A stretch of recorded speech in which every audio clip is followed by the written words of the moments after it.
안녕하세요. 오늘 여러분과 함께 좀 깊이 들여다볼 자료가 있는데요. 바로 2025년 7월 9일자 한 파산 관제인의 사건 처리 기록입니다. 네. 언뜻 보면 그냥 사건 번호랑 진행 상황 요약이라 딱딱해 보일 수 있는데 이게 사실 들여다보면 한 개인의 재정적 어려움, 그리고 이걸 해결하려는 어떤 법적 절차 이런 게 다 녹아 있더라고요. 맞습니다. 이게 특정 날짜의 기록이긴 하지만 그야말로 스냅샷이죠. 근데 단순 목록 그 이상이에요.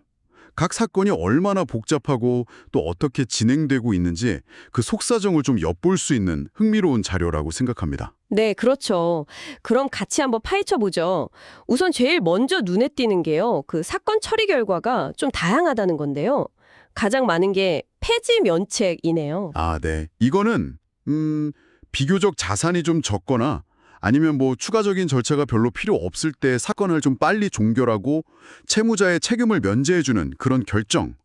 이렇게 보면 될까요? 기록 앞부분 사건들이 대부분 이런 것 같아요. 사건 1번부터 한 17번까지. 네, 정확히 보셨습니다.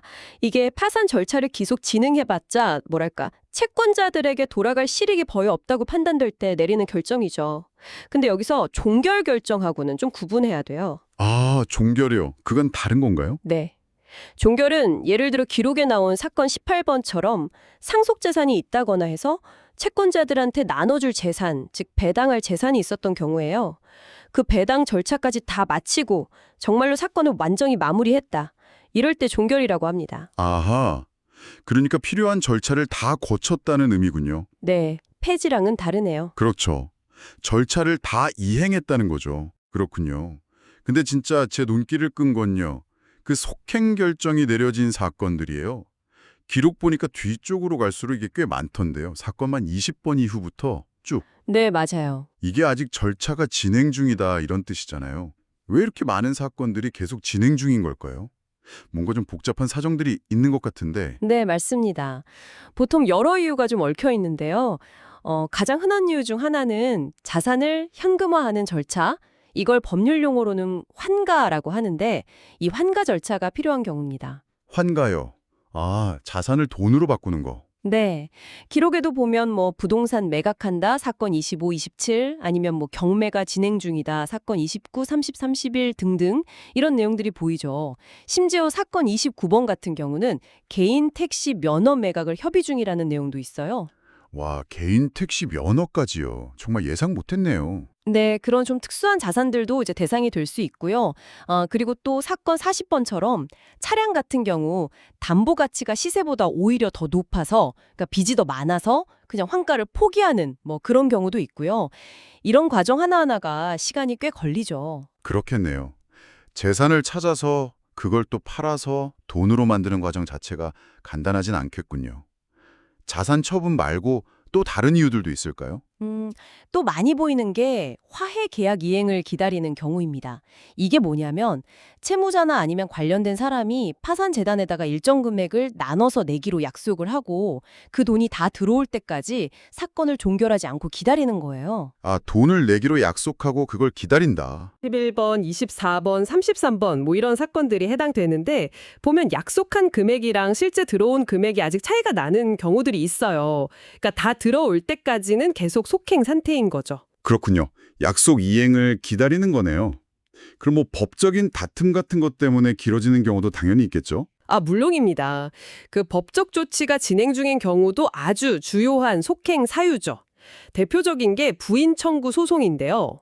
부인 청구, 그게 뭔가요? 좀 어려운데요? 네. 이게 뭐냐면 쉽게 말해서 파산 신청하기 직전에 채무자가 자기 재산을 다른 사람한테 넘기거나 처분한 행위가 있을 수 있잖아요.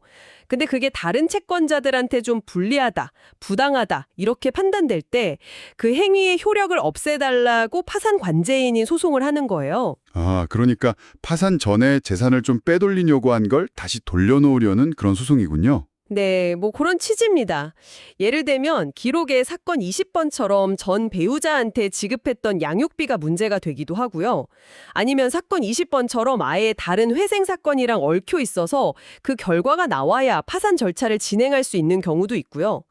또 사건 38번처럼 임대차 사기 관련해서 복잡한 분쟁이 있으면 당연히 시간이 더 걸리겠죠. 와, 정말 사안들이 다양하네요. 부인 청구라는 것도 처음 알았어요. 혹시 뭐 단순히 서류가 오고 가는 문제라든가 그런 좀 행정적인 이유로 지연되기도 하나요? 네, 그런 절차상의 문제도 무시 못합니다. 예를 들어서 채권자한테 서류가 제대로 전달이 안 돼서 주소를 다시 찾아서 보내야 한다거나 사건 32, 42 같은 경우 아니면 채권자가 파산 관제인의 어떤 결정에 대해서 뭐 예를 들어 재산을 이렇게 처분한 거나 면책 의견에 대해서 이의를 제기하면 사건 25, 39 등 일단 절차가 멈추거나 좀 지연될 수밖에 없죠. 아, 이의 제기 같은 거요? 네. 또 채무자가 개인회생 같은 다른 법적 절차를 동시에 진행하고 있을 때도 있어요. 아. 사건 23.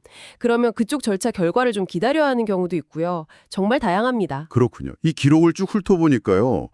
정말 뭐랄까 다양한 삶의 단면들이 스쳐 지나가는 것 같아요. 몇만 원짜리 소액 예금부터 수억 원대 부동산까지 자산 규모도 정말 천차만별이고 또 보니까 부부가 함께 파산 절차를 밟는 경우도 있더라고요. 네, 그런 경우도 종종 있죠. 그리고 법률 구조 지원, 그러니까 소송 구조를 받는 분들, 사건 2, 6, 7 등등도 굉장히 많다는 점에서 아, 이게 정말 어려운 상황 속에서 법의 도움을 구하는 분들이 많구나 이런 생각도 들고요. 아, 그리고 유독 9월로 다음 기일이 잡힌 사건들이 많은 것도 좀 눈에 띄네요. 네, 맞습니다. 결국 이 기록은 그냥 단순한 사건 목록이 아니에요. 어떻게 보면 재정적인 어려움이라는 어떤 위기 상황, 그리고 이걸 해결하려는 법적인 시스템, 그리고 그 안에 있는 개인들, 이게 다 얽혀있는 복잡한 현실을 압축적으로 보여주는 창이라고 할 수 있습니다.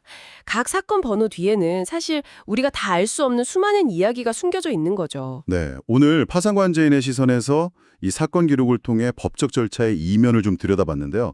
근데 이 기록은 사실 철저하게 그 절차 진행 상황 그리고 결과에만 초점을 맞추고 있잖아요. 그렇죠. 아무래도 기록이니까요. 여기서 한 걸음만 더 나아가서 이런 질문을 좀 던져보고 싶어요.